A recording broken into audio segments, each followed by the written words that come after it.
नमस्कार, मैं प्रेमदास महाराज जी के पास बैठा हूँ बिलासपुर में, देवरी खुद में, आश्रम में। बाबा जी के पास मैं आज एक सवाल रखा हूँ। ये आदमी का अंदर में खोट है, समझ रहा है, लेकिन वो उससे उभर के आ नहीं पा रहा है।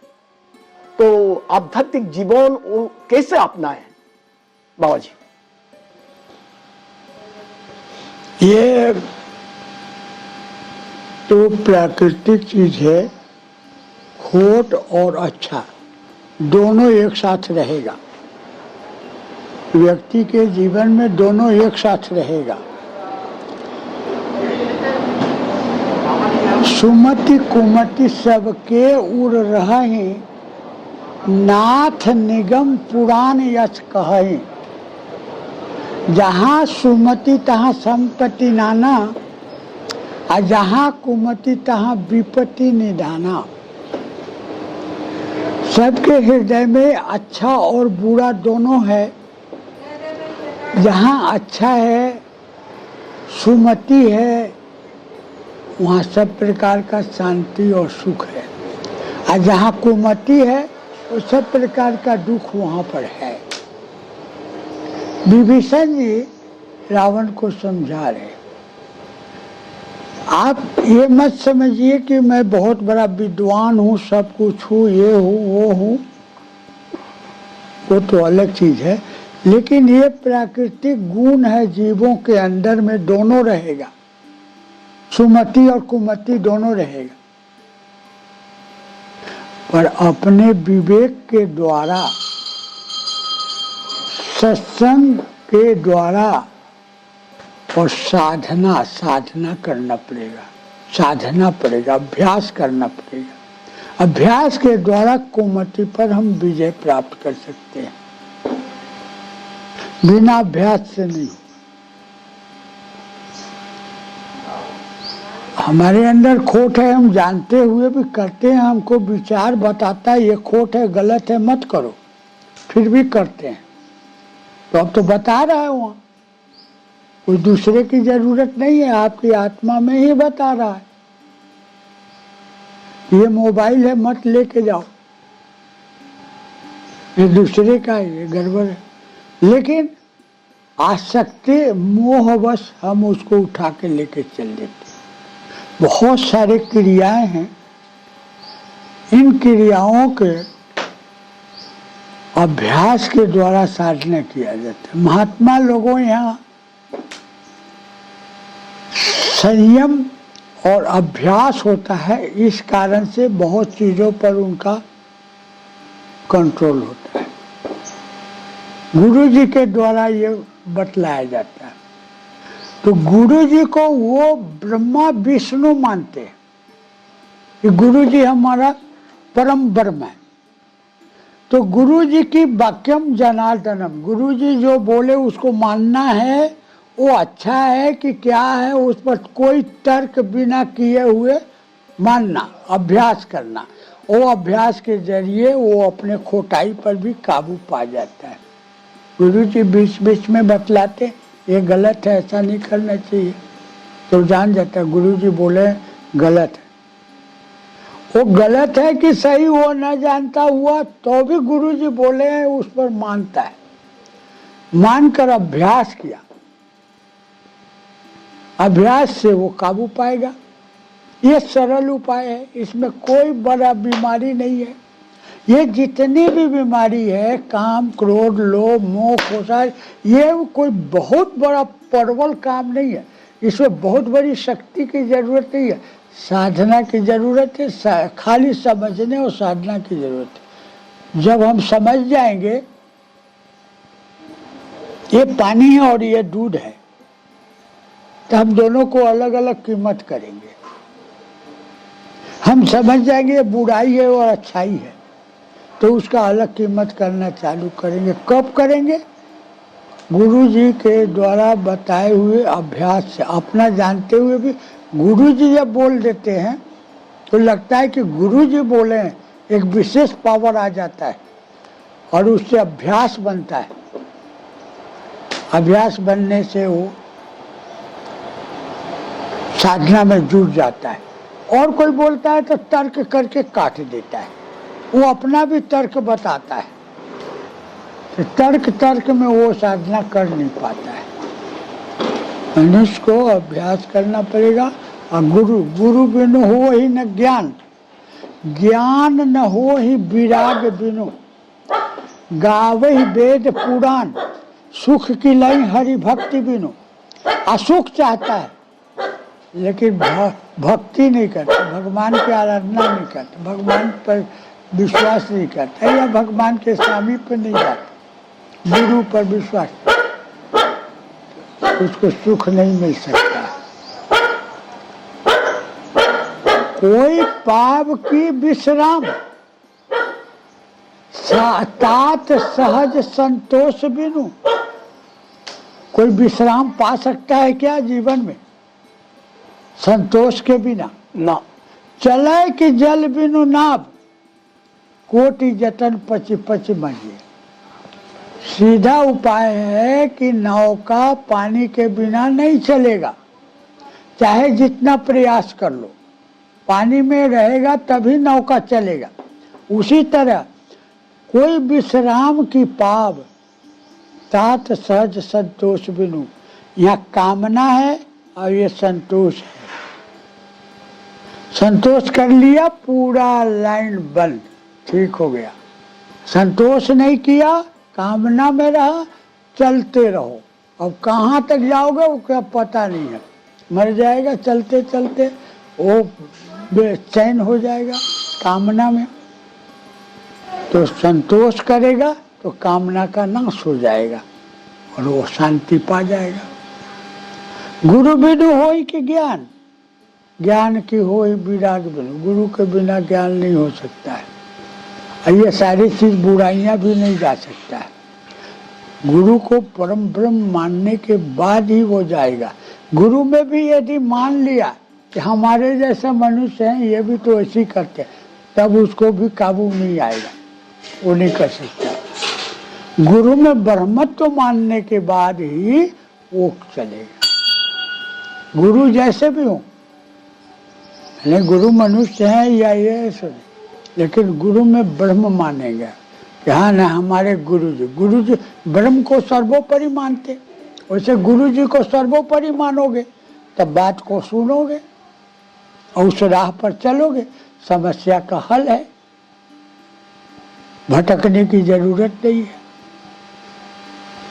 सारे चीज पर काम अधिकार हो सकता है, ऐसा नहीं है।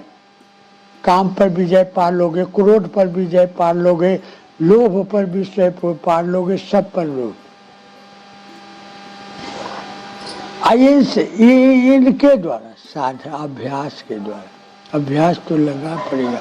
बिना अभ्यास से जीवन अभ्यास से ही बना है। छोटे बच्चे से कलटता है, पढ़ता है, चलता है, फिर गिरता है, फिर पढ़ता है, फिर उठता है, फिर दौड़ने लगता है, फिर बड़े हो जाता है, फिर अभ्यास करते करते वो सब काम कर लेता है। अभ्यास के बिना कुछ भी नहीं होगा। और विश्वास, गुरु माने विश्वास, विश्वास करके गुरु जी को मानता है और सर्वोपरि मानता है कि जो गुरु बोल दिया वो कोई आखिरी है, खत्म। अब उसके पास कोई तर्क नहीं है, तर्क कर कर के भटक जाता है। हमारे यहाँ भक्तमाल में भक्त लोगों का वर्णन है। नामदेव जी महाराज एक समय ऐसे रसोई बना रहे थे और गुरु जी बोल दिए कि सर्वव्यापक, सभी में भगवान हैं। तो रोटी बना रहे थे और रोटी बना के रखे और घी गए उठ के लेने, कुकुर बैठा रहा ऐसे, वो मौका पाया, सीधा रोटी को उठाया और भगा, पूरा गैट पकड़ लिया दांत से, रोटी ले भगा। वो कटोरी लेके आए, बोले प्रभु घी नहीं लगाया हूँ, आप कैसे पाए? घी लगा रहा हूँ। अब वो घी के कटोरी लेके दौड़ रहे हैं, नारियल है ले लो, वो घी के कटोरी लेके दौड़ रहे हैं। अब पब्लिक बैठने वाला बोल रहा है महाराज अरे क्या कर रहे हो, कुकुर ले गया तो कुकुर का ही घी खाएगा। उसको कुकुर दिख रहा है, इनको भगवान दिख रहा है। अब वो कटोरी लिए लिए दौड़े, दौड़ जाते जाते देखे क्या, एकांत जगह आया, भगवान उनमें से प्रकट हो गए और घी लगाते गए, वो पाते गए। राधे राधे राधे राधे। आप पाते गए तो नामदेव जी महाराज घी लगा के पाए। ये लोग दे आज भी पंडलपुर जाओगे, उधर जाओगे तो कुकुर के मुंह में रोटी लगा रहेगा, पूजा वही होता है, खाली कुकुर की पूजा होती है। उधर सब कुकुर की पूजा होता है। महाराष्ट्र में पंडलपुर में तरफ उधर प्रधान मंदिर है, और गांव गांव में भी शंकर जी के मंदिर जैसा बना रहेगा ना, वो कुकुर का मूर्ति रहेगा, मुंह में रोटी लगा रहेगा। तो वहीं से प्रकट हो गए और वहीं से एक किए। अभ्यास और बिना गुरु जी को बताए उससे नहीं हो। तो ये खोटाई जाना बड़ी बात नहीं है। हम कोई भी चीज को बहुत बड़ा मान बैठे हैं, संगति नहीं करते, जाते नहीं। कोई भी यंत्र के द्वारा बहुत सारे काम करो और वो अनारी आदमी को दे दो तो उसके द्वारा नहीं होगा। तो गुरु है, गुरु बताने वाला गुरु होता है, वो बता देगा सरल उपाय। गुरु मतलब सरल उपाय बताने वाला। बाबा जी मैं सोचता हूँ ये उम्र हो जाने के बाद ही ये आध्यात्मिक जगत में प्रवेश, बहुत आदमी का ये भावना है। लेकिन मैं अभी सोच रहा हूँ अगर ये यंग बच्चा अगर ये अभ्यास में आ जाए तो उसका आध्यात्मिक उन्नति और जल्दी होगा। तो वो बच्चा लोग को कैसे शुरू कराए? बहुत आदमियों को जो ये हुआ है वो अवसरवादी है। वो अपना मतलब साधने के लिए बोल रहा है मेरा अवस्था होगा तब करूं, कब सवेरा होगा कब अंधेरा होगा क्या जानता है, किस समय तुम जाओगे किस समय रहोगे, मृत्यु तो उसके हाथ में है क्या? सही बोला। वो बहाना बना रहा है, वो भोग प्रीति इसके लिए वो अपना साधन बना रहा है। अब ये बहाना बना के अपना टाइम पास करता है। योग करने के लिए, तप करने के लिए, पूजा करने के लिए समय का ज्ञान है, उम्र का ज्ञान नहीं है, और सब चीज के लिए कोई ज्ञान नहीं है, और भजन पूजन करने के लिए उम्र का ज्ञान है और समय का ज्ञान है। आप खाते हो पीते हो, किसी से ये करते हो वो करते हो, व्यवहार करते हो, उसमें कोई ज्ञान नहीं है, उसमें समय का बंधन नहीं है। इसमें समय का बंधन हो गया, बहानाबाजी है, इसी से भटक रहा है। अब भटक कर अपना ये कर रहा है, उसको कुछ समझाए तो संत लोग हार गए, समझाते समझाते छोड़ो अब इसके चक्कर में नहीं, हम जाए अपना तपस्या करें। संत लोग छोड़ दिए, अब जाने दो इसके चक्कर में, अब तो सुधरेगा नहीं तो सुधरेगा और हम ही उसके साथ सुधर जाएंगे, तो इसलिए छोड़ो इसको, सुधरे चाहे बिगड़े अपन तो ठीक बने। संत लोग इसलिए अपना निराली जगह पहचान करते हैं, निराली जगह रहते हैं, अपना रहते हैं, एकांत बासा रहता है। एक निरंजन दूसर सुखी, तीसर में खटपट चौथा दुखी। एक निरंजन अवस्था में अपना भजन पूजन धूनी पानी लगा के अपना साधना करते, और दुनिया जैसा भी हो आएगा, सत्संग सुनेगा या ये करेगा तो उसको कुछ मिल जाएगा, और नहीं अपना करेगा तो जाओ अपना भजन करो, जैसा हो, जीव 84 लाख योनि में घूमो। साधु संत लोग एकांत में साधना करते हैं। संसारी लोग संसार में रहते हुए कैसे आध्यात्मिक समुद्र में पारी रहेगा? संसार में रहते हुए व्यक्ति बहुत बड़ा साधना करेगा, जो एकांत में करता है उससे बड़ा साधना वो कर सकता है, और उसकी ज्यादा कम में ही ज्यादा पावर मिलता है। इनको सारा जीवन लग जाएगा और उसको नहीं लगेगा सारा जीवन, उसको केवल भाव बनाने की जरूरत है। क्यों?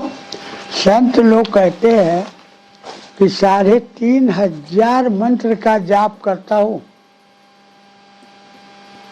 1,000 मंत्र का 1,000 किसको मिलता है?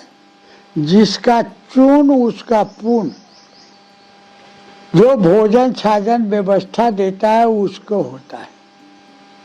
1,000 माता पिता को मिलता है, 1,000 गुरु जी को मिलता है, 500 उसको मिलता है जो करता है। ये तो बट जाता है, तो बढ़ जाता है। ऐसे तो गृहस्थ को तो वो नहीं हो, गृहस्थ को तो पूरा मिल जाएगा, और उसकी बहुत क्यों, उसको बहुत जंजाल रहते हुए कर रहा है। और गृहस्थ में ऐसा एक प्रमाण आया है, गृह साधन में भी सबसे बड़ा योगी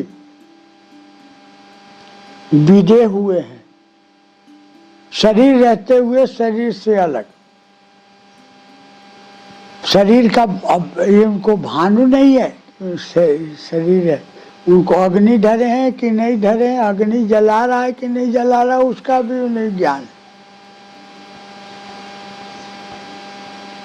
उनका नाम विदे। तो गृहस्थ आश्रम तो बहुत ऊंची आश्रम है, गृहस्थ आश्रम से ही सारे चीज आते हैं, फैक्ट्री तो वही है।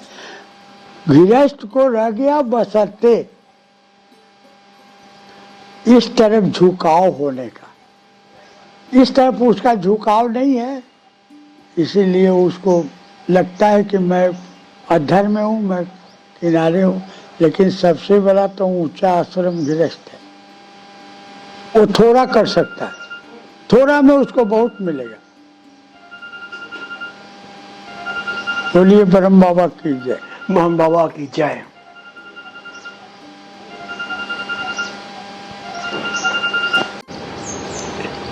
गृह जो साधक जो है, जो गृह साधना कर रहा है, हमारा माफी का आदमी घर में बैठ के जितना, इस टाइम मैंने पूजा पाठ करना की जरूरी है? पूजा पाठ करने से एक अभ्यास है, मन को साधना में लगाया जाता है, ये जरूरी है। नहीं जरूरी मत समझो। हम भगवान पर पुष्प चढ़ाते हैं, भगवान को स्नान कराते हैं, भगवान को ये कराते हैं, भगवान को जरूरत नहीं है, हम अपनी अभ्यास बना रहे हैं। अच्छा, ऐसा करके मन को वहाँ केंद्रित कर रहे हैं। मन केंद्रित करने का ये सब साधन है। आखिर क्या करोगे, कहाँ बैठे रहोगे, कैसे करोगे? मन चंचल है, घूमता रहेगा। मन को तो अभ्यास के अंदर लाना पड़ेगा ना। तो अभ्यास जब कार्य करोगे तो मन लगेगा उस, और वहाँ रुकेगा। चंदन नहीं लगाए हो तो ऐसा नहीं किए हो, तो यहाँ कमी है, तो यहाँ वो है, तो वहाँ वो है, तो मन रुक गया। एक सीट होगा तब वो कार्यक्रम हो ठीक होगा। रसोई बना रहा है, उसका मन बम्बई में घूम रहा है, तो नमक डाला कि नहीं डाला, मिर्ची डाला कि नहीं डाला, कुछ डाला कि नहीं डाला, तो वो कैसे होगा? मन केंद्रित करने के लिए एक साधना है, पूजा पाठ। और ये पूजा पाठ करना जरूरी है, और जरूरी के अंदर वो जो प्रक्रिया है वो एक अभ्यास बनाता है, मन को रोकता है, मन को केंद्रित करता है, इसलिए मन स्थिर हो जाता है। कहते हैं मन बहुत चलायमान है। माने अस्थिर मन को स्थिर करने के लिए पूजा पाठ भी जरूरी है। पूजा पाठ तो बहुत ही जरूरी है, सत्संग बहुत जरूरी है। नहीं काहे में जरूरी, ये तो एकदम जरूरी है। तो बहुत जरूरी है। अब वो लोग कहता है कि नहीं, पूजा पाठ करने के लिए हमको मूर्ति की जरूरत है, ये बैठो ना देंगे मूर्ति की जरूरत नहीं, मैं निराकार मानता हूँ, आकार तो आकार ही नहीं है तो कहाँ तुम कहाँ में पुष्प चढ़ाओगे, कौन जगह चढ़ाओगे, तुम भगवान नहीं है तब सब सारे जगह में कहाँ पर तुम अपना एक जगह निश्चित करोगे, भटक जाओगे, उतना तो ज्ञान है ही नहीं तुमको। लोग इस तरीके की ब्रह्मांड में भगवान को रख एक कुंडली जगा लोगे, तो अभ्यास करना पड़ेगा कि ये यहाँ है, यहाँ पुष्प है, ये है, वो है, इसलिए सगुण रूप को पूजा करना पड़ेगा। मैंने साधना बनाने के लिए, अभ्यास बनाने के लिए सगुण रूप का।